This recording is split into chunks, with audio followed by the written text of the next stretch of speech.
नवंबर 2008 Karachi coast. बारूद, grenades और AK-47 जैसे हथियारों से लैस 10 लड़के सुबह सुबह कराची बंदरगाह पर खड़े हैं। तभी उनसे मिलने ज़ईकुर रहमान लखवी उर्फ चाचा आता है।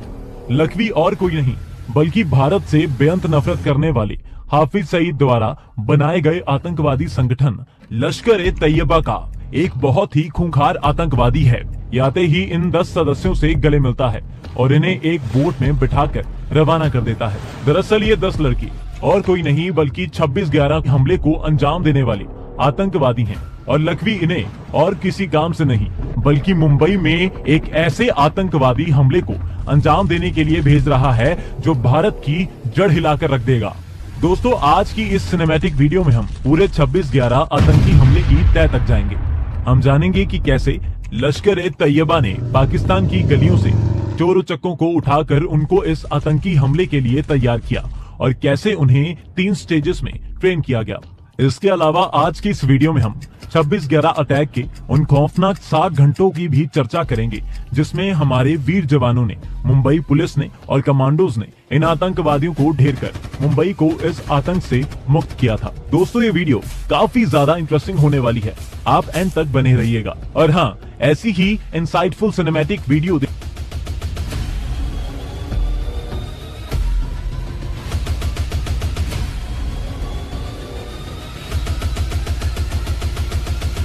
नई सदी की शुरुआत हुई तब अल कायदा जैसा आतंकवादी संगठन अपने चरम पर था। उसने 9/11 अटैक कर दुनिया की सबसे बड़ी सुपर पावर अमेरिका को हिला के रख दिया था, जिसमें तकरीबन 3000 लोगों को अपनी जान गंवानी पड़ी थी। इसके बाद 2004 में मैड्रिड में बम धमाकों को अंजाम दिया गया जिसमें 200 लोग मारे गए और फिर 2005 में लंदन में बॉम्ब ब्लास्ट। कुल मिलाकर जिहाद और दहशत की दुनिया में अल कायदा की तूती बज रही थी।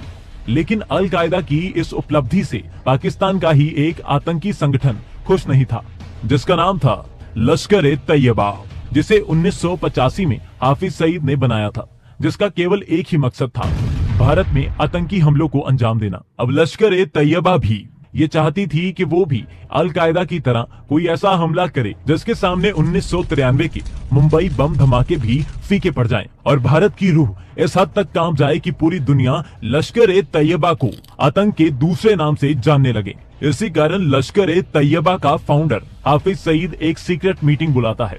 2006 undisclosed location LET headquarters. Hafiz Saeed, ज़ाकी-उर-रहमान Lakhvi और कई खूंखार आतंकवादियों के साथ एक मीटिंग करता है।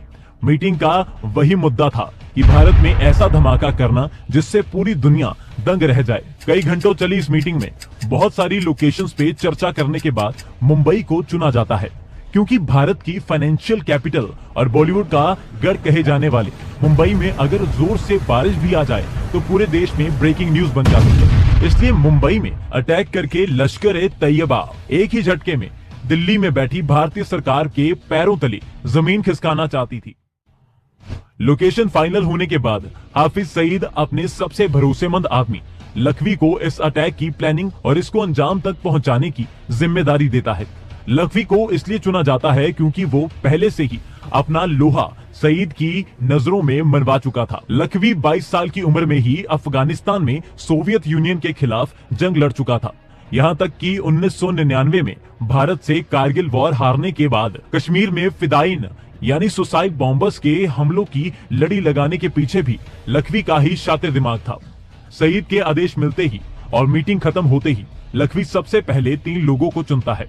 इनके नाम थे जरार शाह, अबू हमजा और काफा।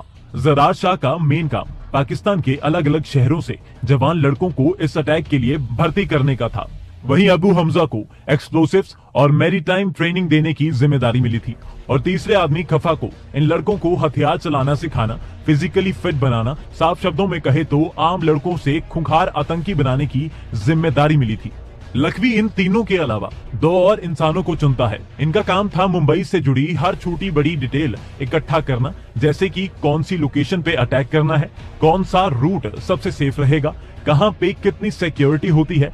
इन 2 आदमियों के नाम थे डेविड हेडली, जो कि अमेरिकन था, और दूसरा तहव्वुर राना। सभी को उनका काम समझाने के बाद लखवी पाकिस्तान से हजारों किलोमीटर दूर न्यूयॉर्क में डेविड को फोन करता है। लखवी ने डेविड को अपना घिनौना प्लान समझाया और उसे आदेश दिया कि उसे मुंबई की हर भीड़ भाड़ वाली जगह की फोटोज और वीडियोस खींचनी है। मुंबई से पाकिस्तान जाने वाले सबसे सेफ रास्ते को खोजना है। दोस्तों, अब आप लोग सोच रहे होंगे कि आखिर एक अमेरिकी नागरिक पाकिस्तान के इस आतंकवादी के लिए काम क्यों कर रहा था। इसके पीछे एक बहुत इंटरेस्टिंग कहानी है। आगे बढ़ने से पहले वो जानते हैं। दरअसल अंग्रेजों की तरह दिखने वाले डेविड हेडली का असली नाम दाऊद सईद गिलानी था और इसके पिता एक जाने माने पाकिस्तानी डिप्लोमेट थी और इनकी मां अलाइस हेडली एक अमेरिकी नागरिक थी। इसने अपना बचपन पाकिस्तान में गुजारा था और ये वो समय था जब पाकिस्तान ने 1971 की जंग में भारत से मुंह की खाई थी। इस बेइज्जती से बचने के लिए पाकिस्तान गवर्नमेंट ने 70 के दशक के बाद इंडिया के खिलाफ अपने यूथ में खूब प्रोपेगेंडा भरा। उन्हें बताया गया कि 1971 की वॉर में भारत नहीं बल्कि पाकिस्तान जीता है। पाकिस्तान में यूथ को भारत के खिलाफ भड़काने की एक अलग मुहिम चलाई गई। और तो और डेविड ऐसे समाज में पला बढ़ा जहां उसे बताया गया कि भारत ने कश्मीर पे कब्जा कर रखा है और वहां के मुस्लिम्स पे खूब अत्याचार किए जाते हैं। इन्हीं सब बातों के इन्फ्लुएंस में आकर डेविड बचपन से ही भारत के खिलाफ हो गया था। इसी दौरान डेविड का एक ऐसा दोस्त भी बनता है जो कई सालों बाद इसकी 26/11 अटैक में मदद करता है, जिसकी चर्चा हम आगे करेंगे। डेविड जब 17 साल का था तब वो अपने माता पिता के डाइवोर्स के चलते परमानेंटली अमेरिका शिफ्ट हो जाता है। बेशक इसने पाकिस्तान छोड़ दिया था, लेकिन पाकिस्तान की कुछ आदतें इसका पीछा कभी नहीं छोड़ती। दरअसल गिलानी एक ड्रग एडिक्ट था और ये पाकिस्तान से अमेरिका में ड्रग्स सप्लाई करने लगता है। इसी कारण इसका पाकिस्तान में आना जाना लगा रहता था और साल 2002 में ये लश्कर-ए-तैयबा के कांटेक्ट में आता है। डेविड लश्कर-ए-तैयबा की भारत विरोधी सोच से काफी प्रेरित होता है और लश्कर-ए-तैयबा ज्वाइन करने का फैसला कर लेता है। इसके बाद गिलानी की समय समय से लश्कर-ए-तैयबा में ट्रेनिंग चलती है, जैसे कि 2002 में रिलीजियस ट्रेनिंग, 2003 में वेपन्स और इंटेलिजेंस ट्रेनिंग और 2004 में लश्कर-ए-तैयबा का लीडरशिप कोर्स। दोस्तों, गिलानी जब लश्कर-ए-तैयबा का एक पक्का आतंकवादी बन जाता है तब लखवी उसे 2006 में फोन करता है और मुंबई अटैक का पूरा प्लान उसके साथ शेयर करता है। इसके साथ लखवी गिलानी को यह भी बताता है कि तुम अंग्रेजों जैसे दिखते हो, इसलिए मुंबई जाने से पहले अपना नाम दाऊद सईद गिलानी से डेविड हेडली रख लेना ताकि किसी को शक ना हो। इसके बाद गिलानी अपना नाम बदलता है और अमेरिकी पासपोर्ट बनवा लेता है। फिर ये अपने बचपन के उसी पाकिस्तानी दोस्त की मदद लेता है जिसके साथ ये पाकिस्तान में स्कूल में पढ़ता था। दोस्तों, ये कोई और नहीं बल्कि तहव्वुर हुसैन राना था। राना कनाडा में इमिग्रेशन कंपनी की आड़ में ड्रग सप्लाई करता था। गिलानी उसकी कंपनी की एक ब्रांच मुंबई में खोलता है। एक अंग्रेजी कंपनी का अंग्रेज मालिक। ये ऐसा जाल था जिसमें इंडियन अथॉरिटीज चाह के भी शक नहीं कर सकती थी। गिलानी सितंबर 2006 में पहली बार मुंबई आता है और मुंबई की अलग अलग जगहों की रेकी करने लगता है। इधर गिलानी इंफॉर्मेशन कलेक्ट कर रहा था और उधर पाकिस्तान में लखवी का आर्मी 26/11 को अंजाम देने के लिए जवान लड़कों को ढूंढने लगता है। वो ऐसे पाकिस्तानी लड़कों की तलाश करने लगता है जो डिफॉल्टर कैटेगरी में आते हों, घर से भागे हुए हों, शादी ना हुई हो और छोटे मोटे गुनाहों के लिए जिम्मेदार हों, क्योंकि ऐसे लड़कों को जिहाद के नाम पे भड़काना सबसे आसान था। कुछ महीने ढूंढने के बाद एक एक कर ऐसे 32 लड़के मिल जाते हैं और इन सभी को कश्मीर में आजादी के लिए जिहाद करने की बात कहकर बुलाया जाता है। इस समय इन्हें मुंबई अटैक का कुछ भी नहीं बताया जाता। इन्हीं में से एक लड़का था अजमल कसाब। कसाब वही आतंकवादी है जो बाद में जिंदा पकड़ा गया था और इसी की गवाही के कारण ये पता चला था कि इस हमले के पीछे और किसी का नहीं बल्कि पाकिस्तान का ही हाथ था। दोस्तों, कसाब की बात करें तो वो 2005 में अपने घर से भाग गया था और अपने दोस्तों के साथ चोरी चकारी करके जिंदगी जीने लगा था। ऐसे ही एक दिन 2007 में वो रावलपिंडी में अपने दोस्तों के साथ कुछ हथियार चोरी कर रहा था और वहां उसकी मुलाकात लश्कर-ए-तैयबा की पॉलिटिकल विंग जमात-उद-दावा के एक मेंबर से होती है। ये जमात-उद-दावा वही संस्था थी जो पाकिस्तान में गरीब मुस्लिम्स की मदद के बहाने जवान लड़कों को लश्कर-ए-तैयबा में भर्ती करती थी। जमात-उद-दावा का ये आदमी कसाब को एक प्रस्ताव देता है कि तुम्हें हमारे लिए कुछ काम करना पड़ेगा और इसके बदले में तुम्हें बहुत सारा पैसा मिलेगा और तुम्हारा नाम भी होगा। कसाब, जो इस चोरी चकारी की जिंदगी से परेशान था, वो तुरंत ये प्रस्ताव स्वीकार कर लेता है। फरवरी 2008, लाहौर। कसाब और बाकी 30 लड़कों को लाहौर में एक सीक्रेट लोकेशन पर इकट्ठा किया जाता है। इन्हें एक बस में बिठाया जाता है और आंखों पे पट्टी लगा दी जाती है। इसके बाद इन्हें लाहौर से 60 किलोमीटर दूर मरकज-ए-तैयबा नाम की जगह पे ले जाया जाता है। अब इन लड़कों की 3 फेजेस में ट्रेनिंग होती है। इनकी फर्स्ट फेज की ट्रेनिंग पूरे 21 दिन चलती है। इसी ट्रेनिंग में इन्हें जिहाद के नाम पे ब्रेन वॉश किया जाता है। यहाँ इनका शेड्यूल बहुत स्ट्रिक्ट रखा जाता है। सुबह 4 बजे उठ के नमाज पढ़ना, फिर पीटी करना, दोपहर को 2 घंटे आराम करना, शाम को फिर से पीटी करना और दिन के अंत में इन्हें भारत में हुए दंगों की तस्वीर दिखाकर उनका ब्रेन वॉश किया जाता था कि भारत में मुस्लिम्स पे बहुत अत्याचार होते हैं और तुम उन्हें इन अत्याचारों से आजादी दिलवाओगे। अभी इन्हें मुंबई अटैक की कोई डिटेल शेयर नहीं की जाती, बल्कि बताया जाता है कि तुम कश्मीर की आजादी के लिए लड़ोगे।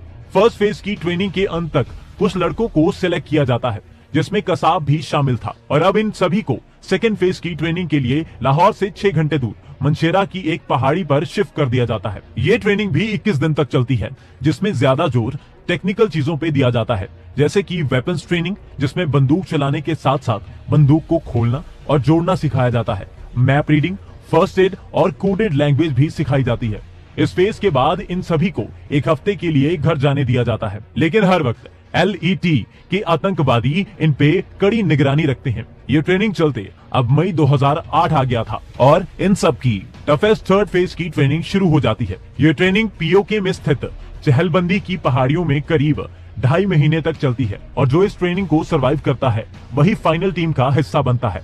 यहाँ हर एक आतंकवादी की मेंटल स्ट्रेंथ को तोड़ने के लिए कई चीजें करवाई जाती हैं, जैसे कि 3-3 दिन बिना कुछ खिलाए पहाड़ों पे चढ़ाया जाता है, एडवांस कॉम्बैट सिखाई जाती है, एडवांस हथियार चलवाए जाते हैं और सबसे खास बात, यहाँ हाफिज सईद और लखवी जैसे खुखार आतंकवादी इन्हें खुद सिखाने आते हैं।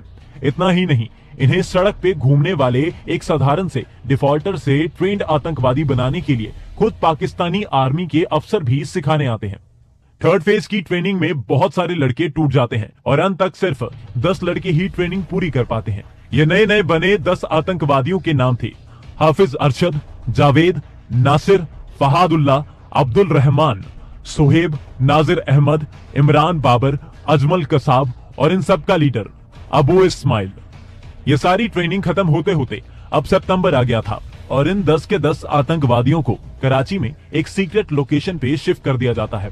इस समय तक डेविड यानी गिलानी भी 5 बार इंडिया आ चुका था और मुंबई की कोई भी भीड़ भाड़ वाली जगह उसकी नजरों से नहीं बच पाई थी। वो मुंबई की सबसे इंपॉर्टेंट बिल्डिंग्स जैसे कि Oberoi, Trident hotel, the Leopold cafe, Chhatrapati Shivaji terminal, Nariman house और ताज होटल सभी की रेकी करता है। डेविड उस हर बारीक डिटेल, जैसे कि ताज होटल में कितने कमरे हैं, एंट्री और एग्जिट कितने फ्लोर हैं, साफ शब्दों में कहें तो कोने कोने की जानकारी अपने कैमरे में कैद कर लेता है। ये सारी डिटेल वो LET को भेज चुका था और LET के लिए ये किसी सोने की खदान से कम नहीं था, क्योंकि इन्हीं के कारण लखवी प्लान बनाता है कि कैसे मुंबई तक जाना है, कहां पे कितने लोग होंगे, कितनी देर कहां पे रुकना है। 13 सितंबर 2008 आज लखवी कराची की इस सीक्रेट लोकेशन पे इन सभी आतंकवादियों से मिलने आता है और इन सभी को चौंकते हुए बताता है कि तुम्हें कश्मीर की आजादी के लिए नहीं बल्कि मुंबई में हमला करने के लिए तैयार किया गया है।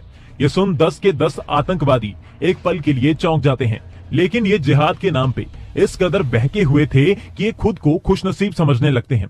लखवी इन्हें आगे बताता है कि तुम्हें 27 सितंबर को दहशत फैलानी है। इसके बाद इन सभी को डेविड के द्वारा दी गई इंफॉर्मेशन का इस्तेमाल कर समझाया जाता है कि कैसे तुम सभी मुंबई में एंटर करोगे, कौन कौन लोग किस किस जगह पे जाएंगे, कौन क्या काम करेगा, क्या क्या मुश्किलें आएंगी। ये सारी बातें इन्हें 3D इमेज और नक्शे की मदद से एकदम गहराई से समझाई जाती है। जिहाद और मुस्लिम्स के हक की लड़ाई के नाम पे इन्हें ब्रेन वॉश करने वाले इनके आकाओं ने एक और हैरान करने वाली बात कही कि तुम्हें जितने हो सके उतने लोगों को मारना है। इसके बाद इनकी कराची में ही 3 दिन की मैरीन ट्रेनिंग भी चलती है, जिसमें इन्हें शिप चलाना, समुद्र की गहराई नापना, GPS की मदद से समुद्र में रास्ता खोजना और मछली पकड़ना सब कुछ सिखाया जाता है।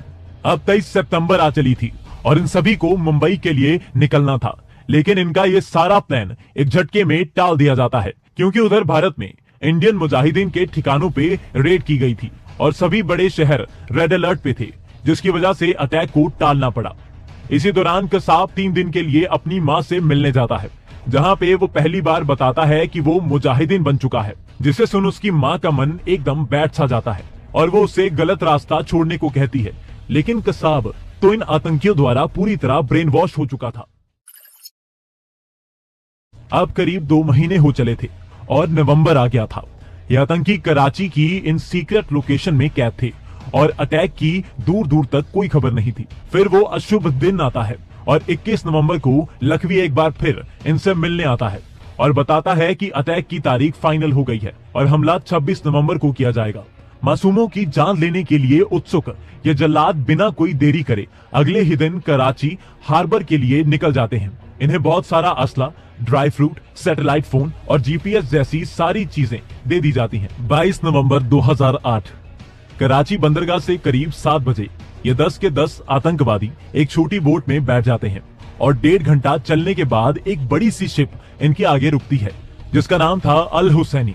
इसके बाद ये एक एक कर ये सारे उसमें घुस जाते हैं। इस शिप में LET के 3 आतंकवादी पहले से मौजूद थे और वो उनको एक रबर की स्पीड बोट, उसमें हवा भरने का पंप, लाइफ जैकेट, चावल, आटा और जरूरत की बहुत सारी चीजें देते हैं।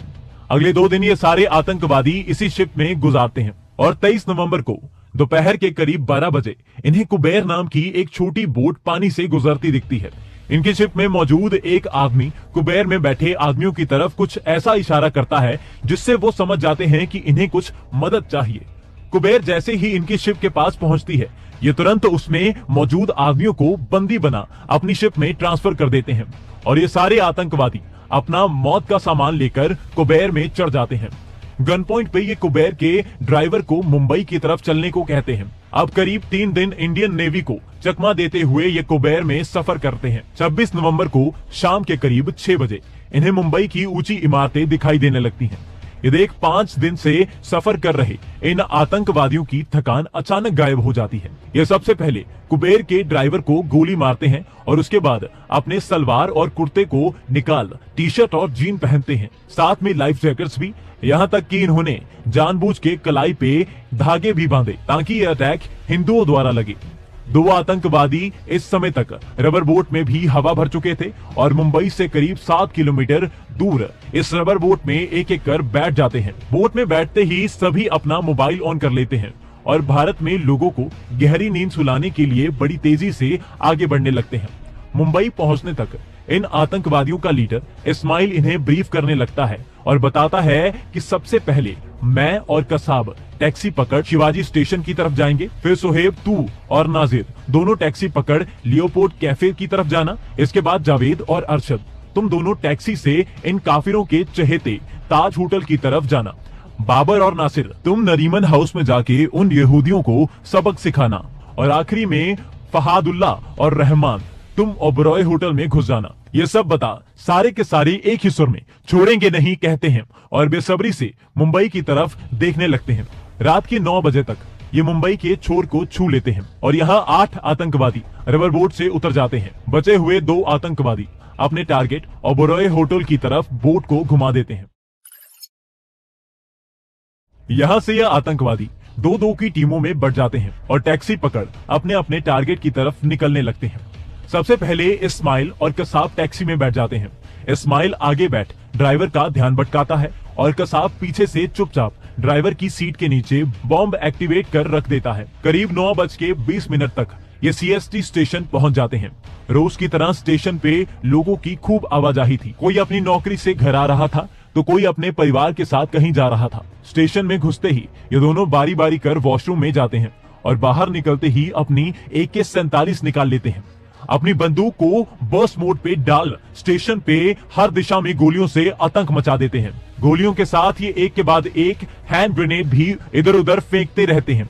अचानक स्टेशन पे लोगों की चीखों के साथ भगदड़ मच जाती है। ज्यादातर लोग जान बचाने की उम्मीद से भागने लगते हैं, लेकिन देखते ही देखते 50 से ज्यादा लोग बेरहमी से मौत का शिकार हो जाते हैं और 100 से भी ज्यादा बुरी तरह जख्मी हो चुके थे। 1 घंटे के अंदर इन्होंने लोगों की भीड़ से खचाखच भरे स्टेशन में खून की नदियां चलवा दी थी और दर्द से कहराते लोगों की चीखें सुन ये हंसते हंसते स्टेशन से बाहर निकल अपने अगले टारगेट मलाबार हिल की तरफ चलने लगते हैं। हालांकि स्टेशन पे मौजूद कुछ पुलिस वालों ने इन पे फायर किए, लेकिन इनकी AK-47 के आगे पुलिस की सिंगल शॉट वाली बंदूकें एक खिलौना बराबर ही असरदार थी। 10 आतंकवादी मुंबई में घुस लोगों को बेरहमी से मार रहे थे और मुंबई पुलिस को अभी तक एक गैंग वॉर ही लग रही थी। पुलिस कुछ समझती और कोई ठोस कदम उठाती उससे पहले ही वो अपने एटीएस चीफ को ही खो देते हैं। दरअसल स्टेशन से बाहर निकल ये रोड पे पैदल चल रहे होते हैं कि इनकी नजर 6 मंजिला कैमा हॉस्पिटल पे पड़ती है और लोगों के खून के प्यासे ये दोनों आतंकवादी हॉस्पिटल में घुस जाते हैं।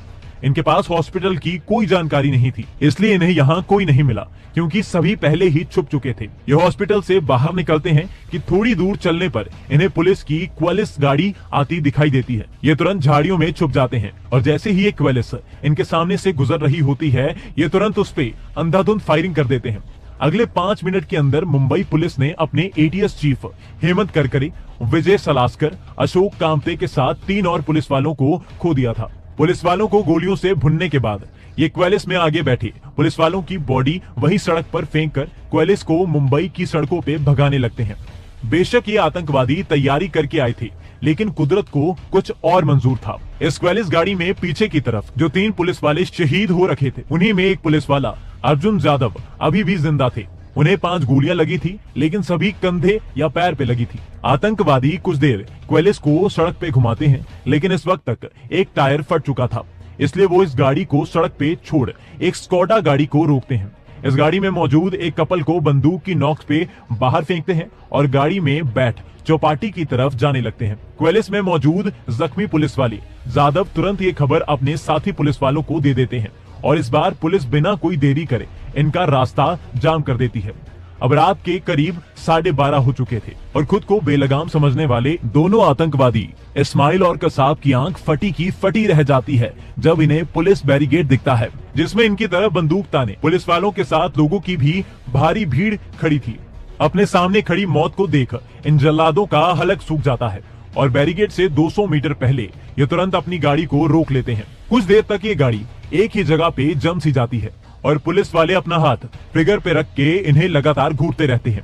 पुलिस वाले आंख झपकते हैं कि अचानक ये आतंकवादी बड़ी तेजी से राइट टर्न मार गाड़ी को भगाने लगते हैं, लेकिन इस बार इन्हें सांस तक लेने का समय नहीं दिया जाता। 1 सेकंड के अंदर मुंबई पुलिस इन पे गोलियों की बौछार कर देती है। गोलियां रुकने से पहले आतंकवादियों की गाड़ी रुक चुकी थी और कुछ देर कोई हलचल ना होने के कारण पुलिस वाले बड़ी सावधानी से धीरे धीरे इनकी तरफ आगे बढ़ने लगते हैं। आतंकवादियों के करीब पहुंच सबसे आगे चल रहे पूर्व फौजी और फिलहाल एएसआई तुकाराम ओम्बले गाड़ी में झांकते हैं। उनकी नजर इस्माइल पे पड़ती है जो गाड़ी चला रहा था। वो तो इस समय तक पूरी तरह से मर चुका था। ओम्बले अपनी नजर कसाब की तरफ घुमाते कि अचानक कसाब अपनी बंदूक हवा में उठाता है और ओम्बले के ऊपर एक ही झटके में पूरी मैगजीन खाली कर देता है। ओम्बले भी बिना घबराए इसकी बंदूक की नोक पकड़ लेते हैं और इसके हाथ से बंदूक छुड़ाने में कामयाब हो जाते हैं।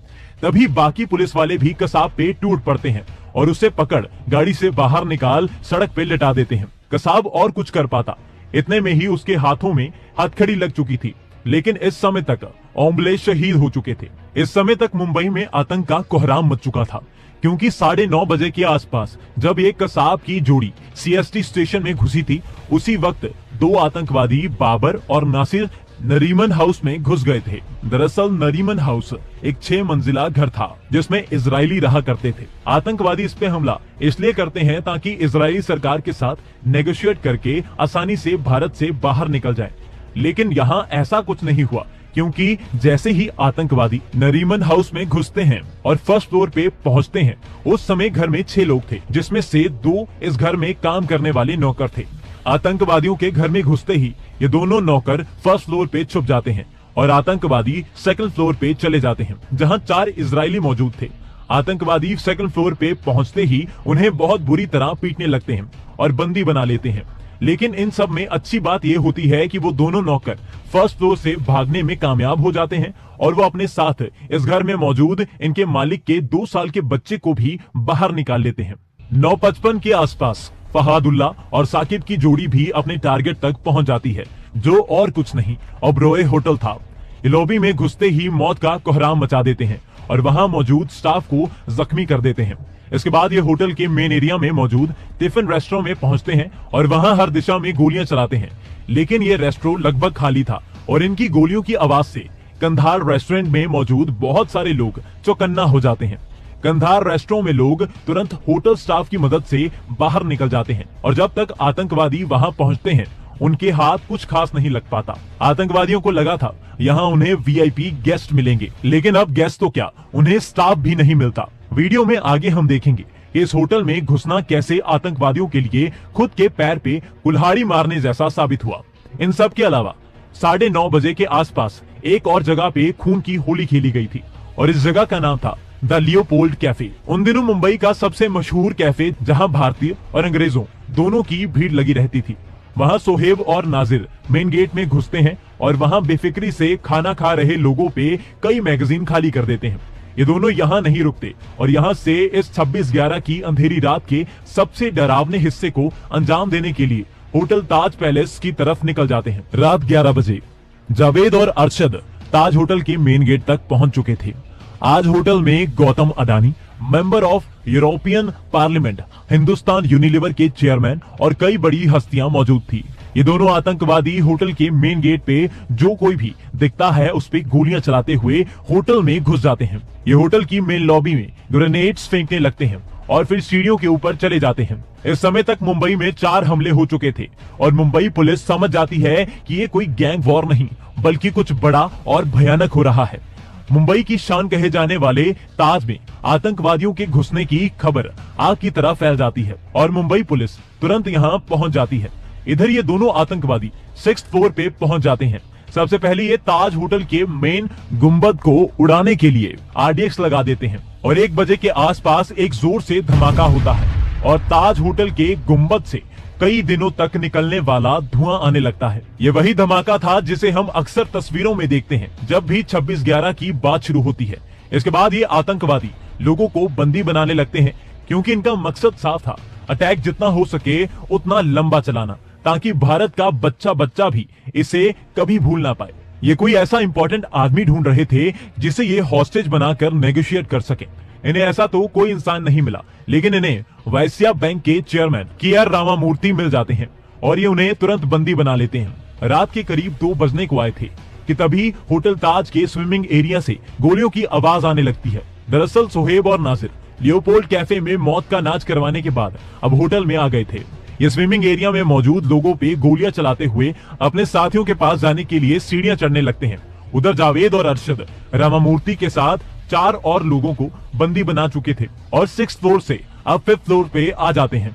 इन 5 हॉस्टेजेस के साथ ये सभी 5th फ्लोर के रूम नंबर 520 में इकट्ठा हो जाते हैं।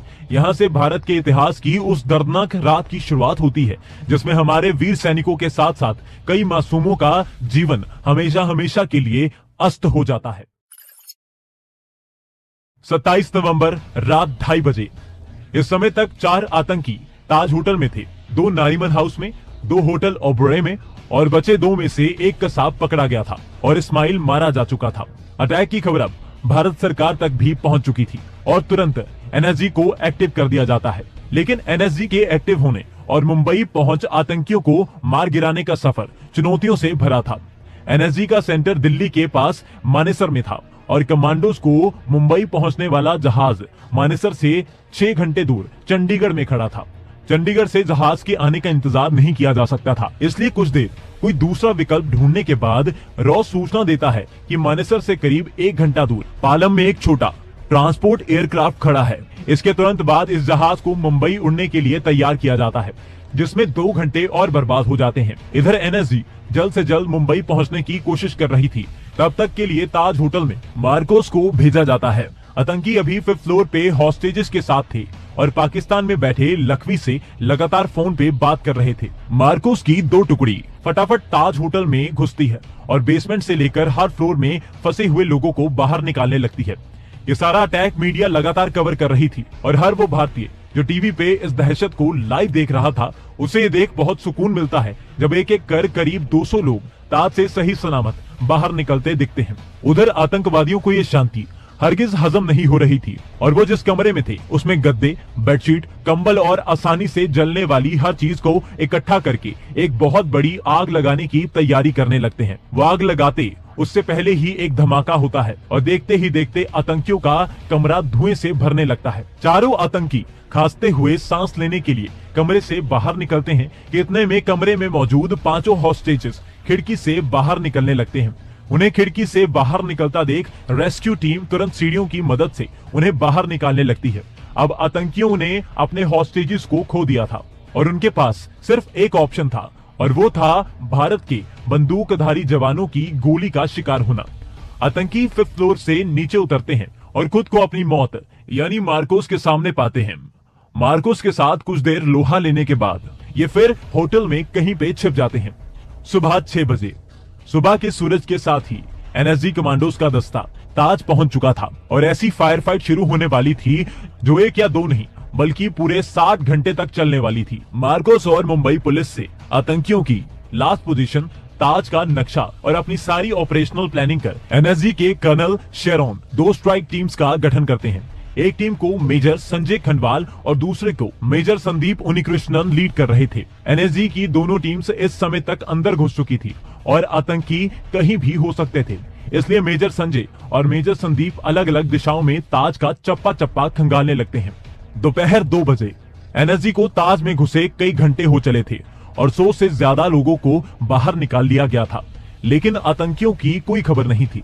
मेजर संदीप की टीम 4th फ्लोर से नीचे उतर रही थी और वो 1st फ्लोर पे पहुंचे थे कि तभी कमांडोज पे धड़ाधड़ गोलियों की बौछार हो जाती है। मेजर संदीप की टीम के एक कमांडो सुनील जोधा को एक के बाद एक 7 गोलियां लगती हैं और ये देख मेजर संदीप तुरंत आतंकियों की दिशा में गोलियां चलाते हुए अपने साथी के बचाव में कूद पड़ते हैं। जोधा तो इस समय तक वीरगति को प्राप्त हो चुके थे, लेकिन मेजर संदीप आतंकियों को मार गिराने का ये मौका हाथ से नहीं जाने देना चाहते थे। मेजर संदीप आंखों में बदले की ज्वाला लिए मानो जैसे शेर शिकार करने निकला हो, आतंकियों पे गोली चलाते हुए उनकी तरफ लगातार आगे बढ़ने लगते हैं। ये चारों आतंकी हमारी एनएसजी के इस बहादुर कमांडो का ये विकराल रूप देख भीगी बिल्ली बन जाते हैं और तुरंत 2nd फ्लोर पे भागने की कोशिश करने लगते हैं। मेजर संदीप की टीम कमांडो जोधा को नीचे पहुंचा उनसे रेडियो पे पूछती है, सर आप कहां पे हो? मेजर संदीप बिना हिचकिचाते कहते हैं, ऊपर मत आना, मैं इन्हें संभाल लूंगा। मेजर संदीप अकेले ही इन चारों आतंकियों को एक कमरे के कोने में सिकुड़ने पर मजबूर कर देते हैं, लेकिन दुर्भाग्य से मेजर संदीप देश सेवा में शहीद हो जाते हैं। कुछ देर बाद बाकी कमांडोज भी इस कमरे में पहुंच जाते हैं और मेजर संदीप को देख सभी के अंदर एक अलग ही बदले की आग भड़कने लगती है। शाम 5:30 बजे इस समय तक एनएसजी नरीमन हाउस और होटल ओबरॉय में भी पहुंच चुकी थी और साथ ही साथ सुरक्षा एजेंसियों ने आतंकियों की पाकिस्तान होने वाली सभी फोन कॉल्स भी टैप करना शुरू कर दी थी। नारीमन हाउस में तो आतंकियों ने 6 में से 4 ज्यूस को बुरी तरह टॉर्चर कर मौत के घाट उतार दिया था। 2 ज्यूस उन्होंने इसलिए जिंदा छोड़े थे, उन्हें लग रहा था कि वो इजराइल से दबाव बनवा सही सलामत भारत से बाहर निकल जाएंगे। वहीं होटल ओबरॉय में अब तक सभी लोग बाहर निकल गए थे और 2 होटल कर्मचारियों के अलावा आतंकियों के हाथ कुछ नहीं लगा था।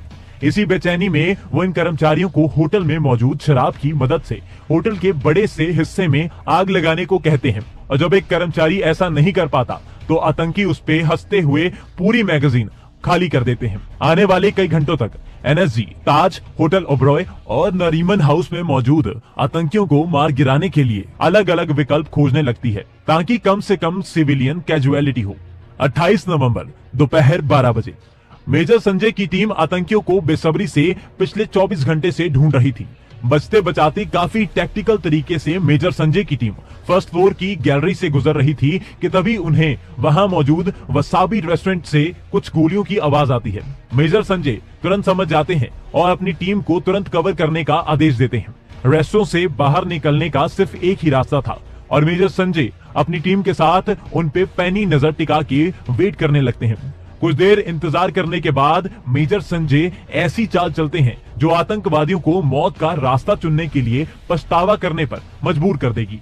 दोपहर 3 बजे एनएसजी ने होटल ओबरॉय के चारों तरफ स्नाइपर्स बिछा रखे थे और कमांडोज की अंदर घुसने की कोशिश के दौरान एक छोटी सी मुठभेड़ हो गई थी। इस कारण आतंकी होटल के जिस कमरे में छुपे थे उसमें आग लग गई थी। आग के कारण दोनों आतंकी कमरे से बाहर भागने लगते हैं और इतने में ही स्नाइपर को खिड़की से क्लियर शॉट मिल जाता है और एक आतंकी के सिर से गोली आर पार हो जाती है। दूसरा आतंकी ये देख हक्का बक्का रह जाता है और घबराहट में कमरे से भागता है कि तभी वहां मौजूद एनएसजी के कमांडो उस पे ताबड़तोड़ लोहा बरसा देते हैं। उधर नरीमन हाउस में आतंकी पूरी तरह परेशान थे, क्योंकि उन्हें किसी ने भाव नहीं दिया और नेगोशिएट करने का तो कोई सवाल ही पैदा नहीं होता। इसी कारण वो पूरी तरह झुंझुला जाते हैं और एक झटके में दोनों ज्यूस को मार गिराते हैं। ये खबर जैसे ही कमांडो तक पहुंचती है, अब वो एक पल का भी इंतजार नहीं करते और हेलीकॉप्टर की मदद से इस 5 मंजिला इमारत की छत पे उतरने लगते हैं। ये सारा दृश्य मीडिया कवर कर रही थी और पाकिस्तान में बैठे इन आतंकियों के आका घर में मौजूद इन दोनों आतंकियों को ये बात बता देते हैं। इसके तुरंत बाद कमांडोज के उतरने से पहले ही ये आतंकी नीचे से छत की तरफ गोलियां चलाने लगते हैं। कमांडोज को तुरंत अपना ये प्लान ड्रॉप करना पड़ता है। बेशक कमांडोज नाकामयाब हो गए थे, लेकिन अब जो कमांडोज ने बहादुरी दिखाई उसे देख आतंकियों का जिहाद का भूत एक झटके में उतर जाता है। रात 7:30 बजे कमांडोज को यहाँ नाकामयाबी मिली, लेकिन उधर ताज होटल में वसाबी रेस्टोरेंट के बाहर आतंकियों का इंतजार कर रहे मेजर संजय और उनकी टीम रेस्टोरेंट में ग्रेनेड फेंक देते हैं। एक के बाद एक ग्रेनेड दागने से रेस्टोरेंट में आग लग जाती है और आतंकी अंदर फंस जाते हैं। इधर आग लगातार बढ़ती जाती है और उधर नरीमन हाउस के बाहर एक कमांडो बहादुरी दिखाते हुए घर की खिड़की के करीब पहुंच जाता है। खिड़की के बिल्कुल करीब आतंकी खड़ा था। ये कमांडो बिना कोई पल देरी किए ग्रेनेड फेंक देता है। ग्रेनेड के झटके को आतंकी संभालते कि इतने में कमांडोज घर में घुस जाते हैं और दोनों आतंकियों को ढेर कर देते हैं। 29 नवंबर सुबह 7:30 बजे वसाबी रेस्टोरेंट की आग अब इतनी बढ़ गई थी कि आतंकी बस इस जलते नरक से बाहर निकलना चाहते थे। एक आतंकी खिड़की से कूदने लगता है, जिसपे होटल के बाहर मौजूद स्नाइपर तुरंत गोली चला उसे वहीं मौत के घाट उतार देते हैं। एक आतंकी आग की लपटों से बचने के लिए कमरे से बाहर निकलता है। तभी कई घंटों से इंतजार कर रहे मेजर संजय उस पे गोली चलाते हैं, जो उसके हाथ पे लगती है और उसकी बंदूक नीचे गिर जाती है। दर्द के मारे ये आतंकी जोर से चिल्लाता है, हाय रब्बा रहम बख्श। इतने मासूमों की जान लेने के बाद अब इस आतंकी को रहम की उम्मीद थी। बाकी कमांडोज तुरंत इस आतंकी पे गोलियां चला देते हैं और बड़ी सावधानी से रेस्टोरेंट में घुसने लगते हैं। कमांडोज जब अंदर घुसते हैं तो देखते हैं कि बचे हुए दोनों आतंकी तो कब के आग में जिंदा झुलस के मर चुके थे। फाइनली 3 दिन के संघर्ष के बाद कमांडोज डिक्लेयर करते हैं कि ताज और बाकी सारी जगह पूरी तरह से भारत सरकार के कंट्रोल में है और अब कोई खतरा नहीं है। कुछ इस तरह हमारी एनएसजी की कमांडोज ने एक बार फिर अपनी वीरता का प्रमाण दिया और देश को आतंक से मुक्त किया। लेकिन इस अटैक ने हमारे 166 नागरिकों की जान ली, जिसमें एनएसजी के कमांडोज, पुलिस वाले, रेलवे प्रोटेक्शन फोर्स और बाकी सुरक्षा बलों के लोग भी शहीद हुए। इसके अलावा 300 से ज्यादा लोग जख्मी हुए और कभी ना भरने वाला जख्म हर भारतवासी को मिला। इस वीडियो के माध्यम से हमारा नमन है मेजर संदीप उन्नीकृष्णन और उन्हीं की तरह शहीद हुए हर एक वीर बहादुर को, जिसने देश हित में अपनी जान न्यौछावर कर दी। दोस्तों, ये हमारी छोटी सी कोशिश 26/11 का वो दर्दनाक अटैक आप सभी तक पहुंचाने की, ताकि आप सभी उन वीर सपूतों की कुर्बानी का एहसास कर पाओ। अगर आपको वीडियो पसंद आई तो चैनल को सब्सक्राइब और वीडियो को लाइक जरूर कीजिएगा। जय हिंद।